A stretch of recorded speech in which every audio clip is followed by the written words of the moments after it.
아래쪽에 이제 용해 엔탈피 보시면 용질 1몰이 용매에 용해되는 과정에서 엔탈피 변화라고 되어 있고, 용매는 언급이 없으면 물을 기준으로 해야 되죠. 그래서 용해열 우리가 반응식으로 바꿀 때는 언급 없으면 수행액 상태로 써주시면 되고요.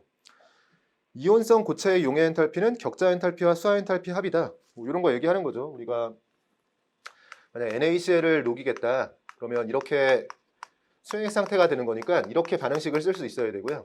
이게 용해열인 건데, 이 용해열을 이렇게 격자 엔탈피 기체 상태의 이온으로 바꾸고 수하 엔탈피 기체 상태의 이온을 이렇게 수행액 상태로 바꾸는 걸로 더해서 만들어낼 수가 있다는 거고, 격자 엔탈피는 방향이 고정이 되면 양수 음수가 고정이에요. 우리가 격자 엔탈피는 양수로 정의할 수도 있고 음수로 정의할 수도 있는데, 그건 화살표를 양방향 다 쓸 수 있다는 얘기지, 화살표가 지정이 된 상태에서 양수 음수를 모두 갖는다는 아니에요. 그러니까 고체에서 기체 상태의 이온이면 이건 뜯는 거기 때문에 100% 흡열입니다. 이쪽은 양수가 되는 거고요. 이쪽은 수하 엔탈피인데 양이온, 음이온 가리지 않고 100% 발열이죠. 그래서 용해 엔탈피는 양수, 음수 확정을 못해요. 이 용해 엔탈피는 이온성 고체가 누구냐에 따라서 격자 엔탈피가 클 때는 이쪽이 큰 거니까 흡열 과정으로 진행이 되고요. 수하 엔탈피가 클 때는 발열 쪽이 크면서 전체 과정이 발열이 됩니다. 그래서 NaCl 같은 경우에는 대표적으로 흡열 과정, 약간의 흡열 과정으로 진행이 되는 건데, 뭐 NaOH 같은 거 생각해 보시면 NaOH의 용해 과정은 뭐 강염기이기도 하지만 발열 과정으로 진행이 되거든요. 그러니까 흡열, 발열이 다 가능하다. 그래서 용해 엔탈피는 따로 적어놓지 않았고요. 넘겨보시면 수하 엔탈피는 일반화학에서는 상당히 좁혀서 쓰죠. 보통 이제 물 분자에 둘러싸이는 과정을 수하라고 부르는데, 우리가 수하열이라고 할 때는 기체 상태 이온에밖에 안 씁니다. 그래서 기체 상태 이온 1몰이 수하되는 과정에서 엔탈피 변화가 되는 거고요. 양이온, 음이온 가리지 않고 발열 과정으로 진행이 되는데, 각각의 이온별로 수하 엔탈피의 크기는 비교할 수가 있어야 돼요. 그래서 Li 플러스하고 Na 플러스다 뭐 이런 식의 비교를 하면 같은 전하량인데 Li 플러스가 이온 반지름이 작죠. 물 분자들에서 둘러싸일 때 어차피 전기력인 거니까요. 이온 반지름이 작은 게 수하열이 큰 거고, 크기만 놓고 봤을 때는요. 뭐 Na 플러스하고 Mg2 플러스 이런 식이라면 이번엔 전하량이 다르죠. 이 전하량이 다를 땐 전하량이 클수록 물 분자의 인력이 강하기 때문에 마찬가지로 안정화되면서 방출하는 에너지가 커집니다. 그래서 수하열의 크기가 크다는 건 이온이 물 분자들에 의해 둘러싸이면서 안정해지면서 방출하는 에너지의 크기가 크다는 거예요. 근데 어떨 때 클 거냐라고 했을 때 전하량이 커야 되고, 이온의 전하량, 그리고 이온 반지름이 작아야 됩니다. 그래서 결과만 놓고 봤을 때는 격자 엔탈피 크기 비교하는 거랑 똑같죠. 아래쪽에 격자 에너지, 격자 엔탈피라고 되어 있는데, 에너지라고 되어 있어도 전부 다 엔탈피 비교예요. 그래서 격자 에너지라고 쓰여도 의미는 엔탈피인 거고요. 이것도 뭐 델타 H하고 델타 E 사이의 관계식 같은 거 배우고 나면 좀 헷갈리시는데, 화학에서는 이렇게 반응열을 정의할 때 에너지라고 적혀 있는 것들 있죠. 이거 다 엔탈피 정의예요. 예를 들면 이온화 에너지 같은 거 얘기할 때 NA의 이온화 에너지다. 그럼 NA가 기체 상태를 기준으로 Na 플러스가 되는 거죠.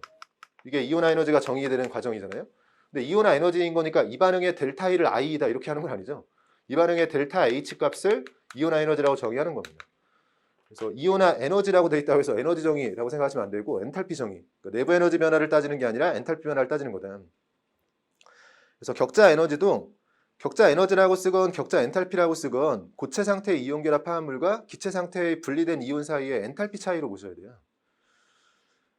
그래서 거기에 뭐 괄호 안에 격자 엔탈피, 격자 에너지 동일한 표현으로 보시면 되고, 고체 상태에서 기체 상태 쪽으로 정의가 될 때는 흡열, 기체에서 고체 쪽으로 정의가 될 때는 발열 과정으로 정의가 되고, 그래서 양수로 표현하는 경우도 있었고 음수로 표현하는 경우도 있었습니다. 아직 확정돼서 나오는 건 아니다. 그렇지만 방향이 확정이 되면 부호도 확정이에요. 고체에서 기체 쪽은 항상 양수로, 기체에서 고체 쪽은 항상 음수로 표현을 해야 됩니다. 아래쪽에 적혀 있고요. 마지막에 적혀 있는 건 수하 엔탈피하고 똑같죠. 전하량의 곱이 커야 되고 이온 반지름의 합이 작을수록 격자 에너지의 크기가 증가한다. 뭐 이런 표현이고, 7번부터 9번까지는 전부 다 기체 상태에 대한 거죠. 그래서 상태 조건이 중요한 게 결합 에너지, 이온화 에너지, 전자 친화도. 고체에서 전자 제거하는데 이온화 에너지 막 이러고 있으면 안 되고요. 마찬가지로 전자 친화도도 전자를 얻는 과정이지만 액체나 고체에서 얻는 게 아니라 기체 상태에서 얻는 과정이어야 되고, 결합 에너지는 결합을 끊는 방향으로 정의가 되는데 마찬가지로 기체 상태에서 끊어야 됩니다. 결합 에너지는 뭐 결합 해리 에너지라고 부르기도 하고 결합 엔탈피, 결합 해리 엔탈피 뭐 다 똑같은 말이에요. 마찬가지로 결합 에너지라고 했다고 해서 이게 기체 상태에서 결합을 끊는 과정에서의 내부 에너지 변화 이렇게 정의하면 안 되고요. 에너지라고 불러도 어차피 엔탈피 정의입니다. 그래서 기체 상태에서 결합 일몰을 끊는 과정에서의 엔탈피 변화량으로 결합 에너지가 정의가 되고 얘는 항상 흡열 과정이죠. 화학에서 뭐 붙어있던 걸 떨어뜨리는 건 기본적으로 흡열이라고 보시면 되고 그 첫 번째 적혀있는 박스 밑에 적혀있는 건 뭐냐면 결합 에너지가 생각보다 실수가 많은 게 이제 방향도 결합을 끊는 방향인데 가끔 결합하는 방향으로 할 때가 있고요. 또 물 같은 것들 결합을 끊는 건 전혀 결합 에너지가 아니죠. 우리가 수증기에서 결합을 끊어야 되는데 이 상태 조건을 놓치는 경우도 많고 근데 그것만큼 또 많은 게 주어를 잘 봐야 되는데 우리가 결합 에너지는 결합 일몰 기준이잖아요. 근데 나머지 애들은 보통 물질 일몰 기준으로 정의가 된단 말이에요. 뭐 용해열이면 물질 1몰이 용해되는 거고 연소열이면 물질 1몰이 연소되는 거고 그러다 보니까 계수 1을 기준으로 따지게 되는데 결합 에너지는 계수 1과는 무관하죠. 뭐 예를 들면 뭐 C 그리고 H 이렇게 돼서 메테인을 1몰을 만들었다. 뭐 메테인이 1몰이니까 결합 에너지와 관련 있다. 뭐 이런 식은 아니죠. 이걸 정확히 쓴다면 우리가 이름 붙이는 것도 많이 하니까요. 이건 정확히는 결합 에너지에 마이너스를 일단 붙인 거죠. 결합을 형성하는 거니까 결합 에너지의 정의에 맞는 게 아니라서 일단 마이너스가 붙어야 되고 그럼 결합 에너지 C와 H 사이의 결합 에너지에 해당하는 거냐? 이것도 전혀 아닌 게 일단 결합을 형성하는 거니까 마이너스 붙인 것까지는 좋았죠. 근데 이게 1몰이라고 해서 결합 에너지가 되는 게 아니잖아요. 우리 물질 1몰이 중요한 게 아니라 결합 에너지는 결합 1몰이기 때문에 지금은 결합 CH 결합 3몰을 형성한 거죠. 메테인이 1몰인 거지 결합은 3몰이기 때문에 이거 반응열의 크기가 뭐하고 관련 있냐라고 했을 땐 결합 에너지에 마이너스 붙이고도 4배를 해준 거랑 관련 있는 게 이 반응이잖아요. 그래서 그 두 번째 적혀 있는 건 그런 거 얘기하는 거예요. 물질 1몰이 아닌 결합 1몰을 기준으로 기체 상태에서 결합을 형성하는 방향이 아니라 결합을 끊는 방향으로 정의가 돼야 된다. 이런 것들 주의하라는 겁니다. 이온화 에너지나 전자친화도는 방향이 정해져 있고 흡열 발열도 어느 정도 정해져 있죠. 특히 이온화 에너지는 중성원자 기준으로 100% 흡열이고요. 전자친화도는 그렇다고 100% 발열은 아닌데 2족, 15족, 18족을 제외하면 발열이 맞습니다. 2족, 15족, 18족 중에 일부는 흡열 과정이 있을 수도 있으니까 좀 주의해야 된다 정도인 거고 순차적 이온화 에너지 뭐 가끔 실수하는 건 뭐 N차 이온화 에너지라고 했을 때 N개를 떼는 건 아니죠.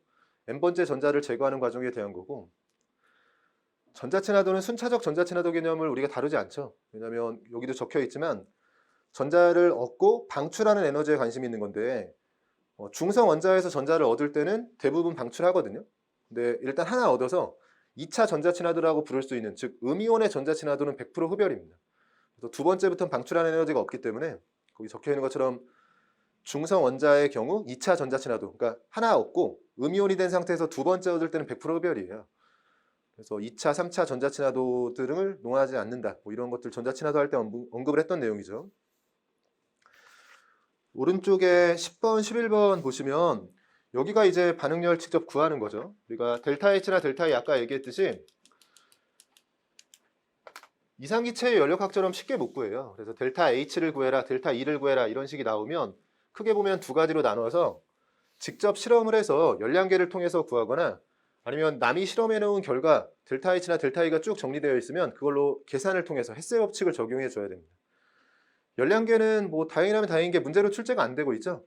그래서 예비검사에만 출제가 되고 본 시험에는 한 번도 등장을 안 했고 뭐 원리는 정해져 있죠. 우리가 반응을 열심히 시킨 다음에 그 열이 밖으로 빠져나가지 않는 가운데 내가 비열이나 열용량을 알고 있는 거에 흡수를 시키는 거예요.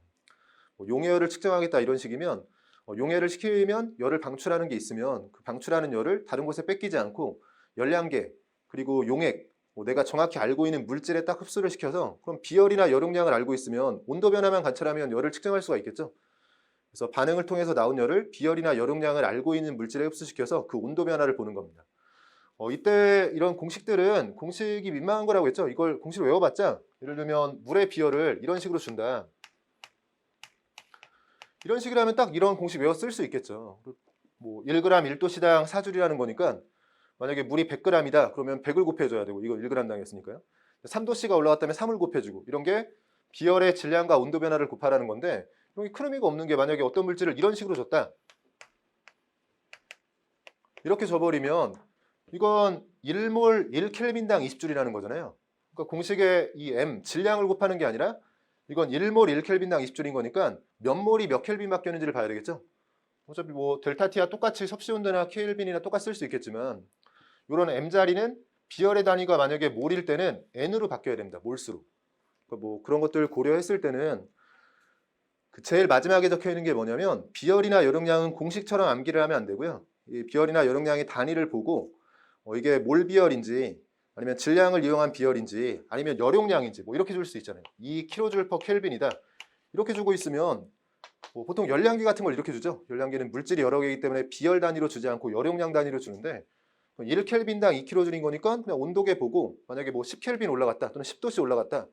그러면 열량계가 20kJ의 열을 흡수했구나 이렇게 풀면 되거든요. 근데 이건 그냥 단위를 보면서 1켈빈당 2kJ 뭐 그럼 열용량 단위인 거니까 이건 온도 변화만 보고 이건 몇 g이 몇 도씨 변했는지를 보고 이건 몇 몰이 몇 켈빈 변했는지를 보고 뭐 이렇게 단위를 보면서 문제를 풀어주면 되지 공식처럼 기억을 하면 안 된다 뭐 이런 거고요.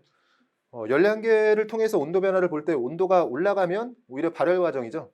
그래서 온도가 올라갔다는 건 반응을 통해서 열이 나온 거고 그 열을 흡수해서 열량계가 온도가 올라간 거니까요. 반응은 발열 과정으로 진행이 된 거고 온도가 떨어지면 흡열 과정으로 진행이 된 거죠. 반응 과정에서 열을 흡수했기 때문에 주변의 온도는 떨어지는 상황이 될 테니까 적혀 있는 것처럼 온도가 올라갔다 발열, 내려갔다 흡열 이렇게 생각해서 부호를 잘 넣어줘야 됩니다. 참고로 열량계는 이제 두 개가 있죠. 우리가 컵 열량계라고 해서 제일 윗줄이네요. 보통 수행 핵상 반응에 쓰는데 델타 H를 측정하는 일정 압력 열량계가 있고 물에 녹여서 반응을 못하는 애들이 있어요. 보통 기체상 반응이나 연소 반응 같은 것들인데 그런 건 통 또는 본배라고 부르는 강철 용기에 넣어서 실험을 하기 때문에 일정 부피 조건에서 델타 E가 측정이 되는 겁니다. 열량계는 뭐 문제는 안 나오고 있지만 한 문제 정도는 풀어야 되거든요. 그래서 뒤쪽에 예비검사에 나왔던 것들을 풀고 그 문제 하나 정도면 충분하죠. 아래쪽에 11번은 헬스웨어 칙 적용하는 건데 이건 뭐 문제를 풀어야죠. 우리가 오늘 진짜 지겹도록 풀 거고 이 단원 특징이기도 한데 뭐 결국 뭐 이론 정리도 중요하지만 좀 풀이하는 방식도 익혀둬야 돼요. 그래서 우리가 도표 형태로 이제 한붓 그리기 하듯이 이렇게 헬스웨어 칙을 적용하잖아요. 이렇게 도표 안에서 헬스웨어 칙을 적용하는 연습을 쭉 하는 거고 엔탈피가 상태 함수이기 때문에 꼭 실험을 안 해도요. 그냥 처음과 끝만 맞춰주면 델타 H나 델타 E 상태 함수임을 이용해서 경로에 무관하게 구할 수가 있습니다. 이때 헬스웨어 칙을 적용하는 방식들 중에서 제일 좋은 건 거기 적혀있는 3개의 공식을 쓰는 거죠. 그럼 뭐 계산 과정도 짧아지고 일일이 하나하나 반응식을 다 쓴 다음에 연립하듯이 이렇게 더하거나 빼서 하는 것들보다 자주 나오는 자료들에 대해서는 공식을 활용하는 게 좋다. 생성열을 이용할 때는 생성물에서 반응물을 빼주면 되고요. 연소열이나 결합 에너지를 이용해서 반응열 구할 때는 반응물에서 생성물을 빼주면 됩니다. 출제되는 유형은 두 가지인데 이렇게 뭐 예를 들면 연소열이다. 그럼 연소열을 전부 다 줬다. 그럼 반응열 구하라고 하고요. 반응열을 먼저 제시하면 우리가 연소열 하나 정도는 거꾸로 구할 수가 있죠. 그러니까 뭐 관련된 이런 반응이 있을 때 내가 얘네들의 연소열을 다 알고 있다. 그럼 반응열을 구하라는 게 목표일 테고 만약에 반응열을 몇이라고 미리 알려줘요. 반응열을 알려줬다. 그러면 이 셋 중에서 뭐 이 두 개는 연소열을 주고 얘 하나 연소열 구해라 이런 식으로 나올 수도 있죠. 마찬가지로 생성열도 생성열을 전부 다 알고 있다. 그럼 반응열 구해라가 목표일 테고 반응열을 먼저 제시하면 뭐 적혀있는 반응물 생성물 중에서 하나 정도는 생성열을 구하라고 한다든지 이런 식으로 미지수의 위치가 바뀌어 나갈 수가 있습니다. 표준 생성 엔탈피 이용할 때는 안정한 상태의 원소는 0이니까 무시하고 계산하죠. 연소열을 계산할 때는 산소라든지 안정한 연소 생성물, 이미 연소가 된 뭐 CO2나 물 이런 것들은 무시하고 계산하고 결합 에너지는 결합이 이미 끊겨 있는 원자 같은 것들은 무시하고 계산하겠죠.